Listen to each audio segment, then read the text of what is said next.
നിങ്ങളുടെ ഹൃദയത്തിലേക്ക് പരിശുദ്ധാത്മാവിനാൽ ആ സ്നേഹം പകരപ്പെട്ടിട്ടുണ്ടോ?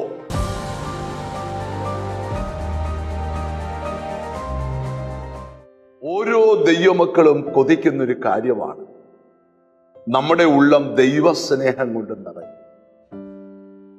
സ്നേഹം കൊണ്ട് നമ്മുടെ ജീവിതം നിറഞ്ഞാൽ നമ്മുടെ ജീവിതം എന്തുവാകുമെന്ന് ധന്യനായ പൗലോസ്ലീഹ കൊരിന്തിലെ സഭയെ പഠിപ്പിക്കുന്ന ഭാഗങ്ങൾ നാം ധ്യാനിച്ചു. ഇവിടെ ഒരു വചനം ഞാൻ വായിക്കുന്നു. റോമർക്കെഴുതിയ ലേഖനം 5-ാം അധ്യായത്തിന്റെ 5-ാമത്തെ വാക്യം. ദൈവത്തിന്റെ സ്നേഹം നമുക്ക് നൽകപ്പെട്ട പരിശുദ്ധാത്മാവിനാൽ നമ്മുടെ ഹൃദയങ്ങളിൽ പകർന്നിരിക്കുന്നുവല്ലോ.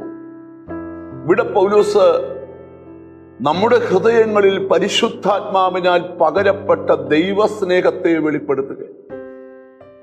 നിങ്ങളുടെ ഹൃദയത്തിലേക്ക് പരിശുദ്ധാത്മാവിനാൽ ആ സ്നേഹം പകരപ്പെട്ടിട്ടുണ്ടോ? ഇല്ല എങ്കിൽ ഇന്നൊരു പുതിയ പകർച്ചയ്ക്ക് വേണ്ടി നിങ്ങൾ കാത്തിരുന്ന് പ്രാർത്ഥിക്കണം. അപ്പോസ്തലപ്രവൃത്തി 2-ാം അധ്യായം 33-ാം വാക്യം നമ്മൾ പഠിക്കുമ്പോൾ അവിടെ ആത്മാവിനെ പകർന്നു തന്നു എന്ന യേശുക്രിസ്തു ഉയർത്തെഴുന്നേറ്റ് സ്വർഗത്തിൽ പോയി പിതാവിന്റെ കയ്യിൽ നിന്ന് പരിശുദ്ധാത്മാവിനെ വാങ്ങി നിങ്ങളിപ്പോൾ കാണുന്നത് പകർന്നു തന്നതാകും. അപ്പൊ സ്നേഹം ഹൃദയത്തിൽ പകരുന്നു, പരിശുദ്ധാത്മാവിനെ നിങ്ങളിൽ പകരുന്നു.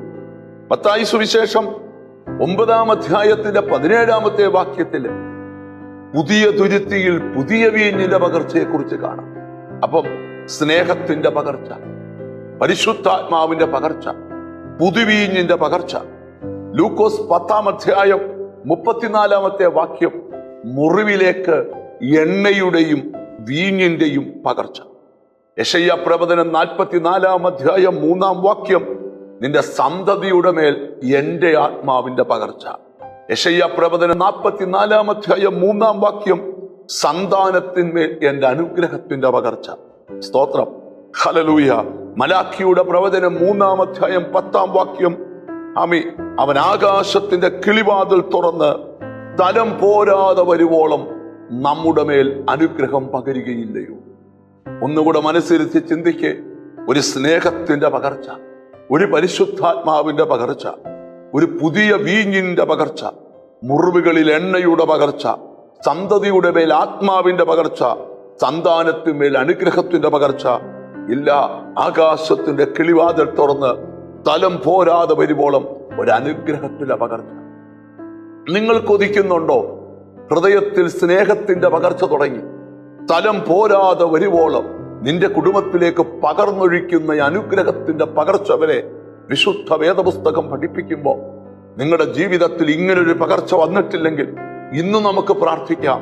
ഇങ്ങനൊരു പകർച്ച ഹൃദയത്തിൽ സ്നേഹത്തിന്റെ പകർച്ച തൊട്ട് നിന്റെ കുടുംബത്തിനകത്ത് സ്ഥലം പോരാതെ വരുവോളം നിന്നെ അനുഗ്രഹിച്ച് നിന്ദിക്കപ്പെട്ട മുമ്പിൽ മാനിക്കുന്ന ഒരു പകർച്ച ദൈവം ഉയരത്തിന് പകരട്ടെ. കണ്ണുകളെ അടയ്ക്കാം, പ്രാർത്ഥിക്കാം. കാരുണ്യവാനായ ദൈവമേ, സ്വർഗസ്ഥ പിതാവേ, എന്നോട് ചേർന്ന് പ്രാർത്ഥിക്കുന്ന മക്കൾക്ക് വേണ്ടി പ്രാർത്ഥിക്കുന്നു. അവരിലേക്ക് സ്നേഹത്തിന്റെ പകർച്ച, പരിശുദ്ധാത്മാവിന്റെ പകർച്ച, പുതിയ വീഞ്ഞിന്റെ പകർച്ച, പുതിയ എണ്ണയുടെ പകർച്ച, ഹല്ലേലൂയ, ആത്മാവിന്റെ പകർച്ച, അനുഗ്രഹത്തിന്റെ പകർച്ച, തലം പോരാതെ വരുവോളം ആകാശത്തിന്റെ കിളിവാതിൽ തുറന്ന് പകരുന്ന അനുഗ്രഹത്തിന്റെ പകർച്ച ഉണ്ടാകണമേ എന്ന് പ്രാർത്ഥിക്കുക.